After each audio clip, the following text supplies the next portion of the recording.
What's going on, guys? TK Pryor coming at you, and today I just got to hit you with the changes that are going on with our economic society within a global scale. We have two major factors right now that is very serious. One is the economic crisis facing the US dollar. Now, the US dollar is the world reserve currency, so it affects every currency in the currency war that's taking place right now. And the object of every currency war is to drive down currency to the point where it has no value. So the last man standing is the winning currency of the war. So we're seeing that take place everywhere. And the non-intrinsic value of the dollar has it to the point where people within the global banking community no longer want to use it. Now, of course, if you don't pay attention to global economics, that's not something that's on your radar. But the factual side is there are over 23 major banks that said we no longer accept or want to deal in US dollars. So that's a part of the currency war. And that's one small fraction of the global economic shift, because we also have other major factors like the OPEC situation, and where reserves getting to the point where they're questionable, production, and then of course certain worldwide countries not wanting to pay for oil in dollars. Okay, major importance and major economic shift in terms of global scale.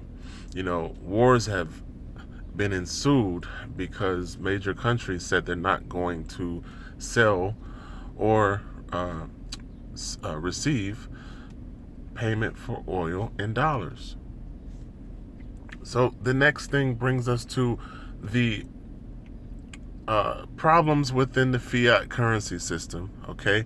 And because there's systemic problems within the system, the response for safe haven money is to find an outlet. Anyone with a store of money or large amounts of it is looking for a way. They're like, I have to find an outlet to this economic crisis. And historically, that's when you run to gold, you run to silver. But after 2008 and the debacle that happened then, now we have Bitcoin, which is a cryptocurrency or an electronic form of secure money. So it's a simple way to transmit money electronically, but it's done in a decentralized manner, meaning from person to person, computer to computer, wallet to wallet. So you don't need a middleman to your transaction. Your transaction is between you and the person you want to give your money to. So speaking about Bitcoin, within a public format, you have a lot of people with limited experience and very limited information. So the last time I brought it up, the response was, I don't want to know or participate in some sort of internet money that can be hacked. Now, the issue is security in cryptographic transmission is not hackable, because the cryptography behind encryption is not where the vulnerability point is. The vulnerability point is essentially in your ability to leave your wallet open, or leave your wallet lying around, or leaving your electronic money for someone else as like I'm trusting. But for you to keep your own electronic money secured in your own wallet is not an issue of being hacked. So the public needs to be educated on the choice of decentralized assets and how decentralization essentially removes the government because of the fact that it's privately owned, managed, and controlled. Essentially, you're flipping the script and becoming your own bank, because the money that you have in your personal wallet is only controlled by you. You don't even have to ask permission to send it to someone or transmit from one place to another. It's kind of the equivalent to an email, except now it's money. So you don't never ask permission to go to Google and send an email, or, you just type something, whatever's on your mind, and boom, send it. They check their email, they get it. So the concept works the same way with cryptographic, secure electronic money. You have an electronic wallet, you open your wallet, you send it to an address, and that person receives money just like they receive an email. So the difference in decentralized assets is that you now step into personal control. You have personal responsibility, and you can elevate yourself through a system that's not overly managed or overly bearing like the way fiat system is. Fiat system is a system of mass control with manipulation, with devaluation, with taxation. You just have to navigate that system completely differently than what is possible within a decentralized bank. Okay, the Bank of You is a lot more powerful than the Bank of America. So I want to empower the public, and I guess really just empower somebody smart enough to listen and realize that Bitcoin will play a very important role in the future because of the decentralized nature and the lack of red tape involved in making financial transactions.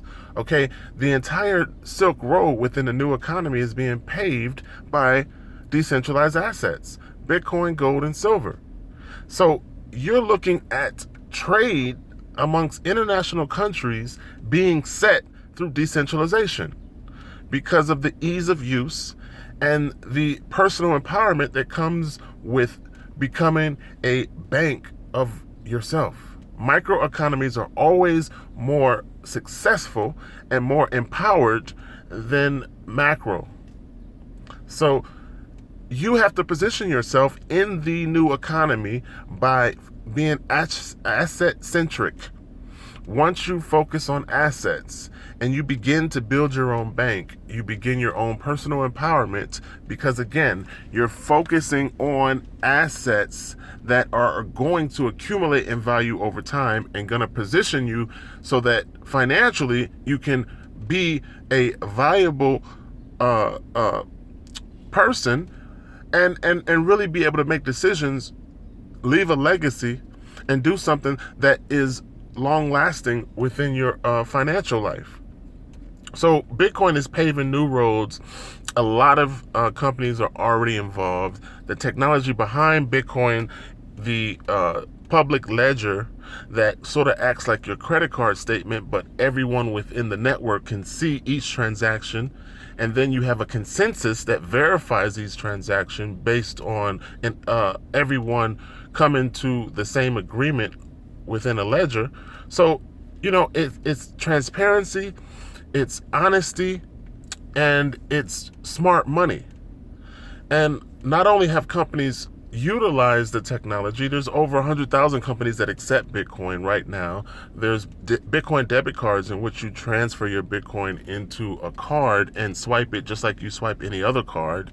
And there's high frequency trading within Bitcoin that allows you to multiply the coins that you have because they trade against other cryptocurrencies, and you buy low and sell high and take the profits. So there's a lot of positioning that you can do to begin to participate in a new economy in a way in which you're empowered. Now, you participating is a personal choice. I always say financial insurance is a personal choice because this is something that you have to be actively engaged in. And it's a paradigm shift that's already happened. This is not something that is a conspiracy theory. This is something that already happened. It's sort of like the credit card. It's something that the financial world introduced, and it's something that you woke up to and found out one day that, wow, you have to have credit in order to participate in the economy. Well, guess what? The same thing is happening right now with Bitcoin. Bitcoin is doing to money what the email system did to the post office. So what happens is you're going to wake up one day and realize, oh my God, what happened? Because Bitcoin is set in a supply and demand market, if 1% participation was to flee with safe haven money, then you're looking at $10,000 per coin. Because like gold, and that's why some people say Bitcoin is digital gold, because like gold, Bitcoin is a fixed supply. It's only 21 million coins. So out of 21 million coins, we know that that's it. So as safe haven money runs to an outlet for inflationary markets, guess what? It's going to cause the supply and demand market to go up in value. So you're looking at 2018, where you possibly could have anywhere from $3,000 and some people say $10,000 per coin. So the way decentralization and the way becoming your own bank works is that any equity gained in Bitcoin is held within your wallet. So I posted not too long ago on Facebook where Bitcoin was at 11 something and then it went to 12 plus. So in one day, if you own one Bitcoin, you earn $42 because the difference in equity gains are only held in your wallet. There's no bank, there's no government, there's no central authority, there's no third party. There's you, your money, and your wallet. That's it. So you're turning down something that's gaining value to hold on to something that's losing value and that has all of the red tape and control built into government, built into central banking, built into the Ponzi scheme that is the pyramid top-down control system of fiat. With all its manipulation, with all its greed, with all its problems. See, these are intrinsic failures that have always been built into fiat, because there's no fiat money in the history that have ever outlived time. They all fail because they're intrinsically built with that inherent problem. I mean, the value of money is nothing. It's based on a promise, excuse me. So it's going to fail because what happens is the human heart gets greedy. They remove the promise, and guess what? Paper with no promise is nothing. What is Saddam's money worth? Nothing, because they removed the power of the promise behind his government. So all paper fails. And that's why gold and silver has always been the backup. But as of 2008, digital gold, Bitcoin, is now the decentralization empowerment point that is the key to your financial freedom. But you have to make a decision to say, hey, I'm going to be like the 100,000 companies that accept Bitcoin. I'm going to leverage my Bitcoin in a program that allows me to get more. And then I'm going to empower myself by participating. That's it. So I'm going to leave you guys with that. I think I've talked long enough. All I want to do is help people who can be helped. I realize that a lot of people are going to die with the dollar. And I realize that most of you guys can't be saved. But for the 1% of you that God has a plan for, get in contact with me so that we can work out something and get you on the right path.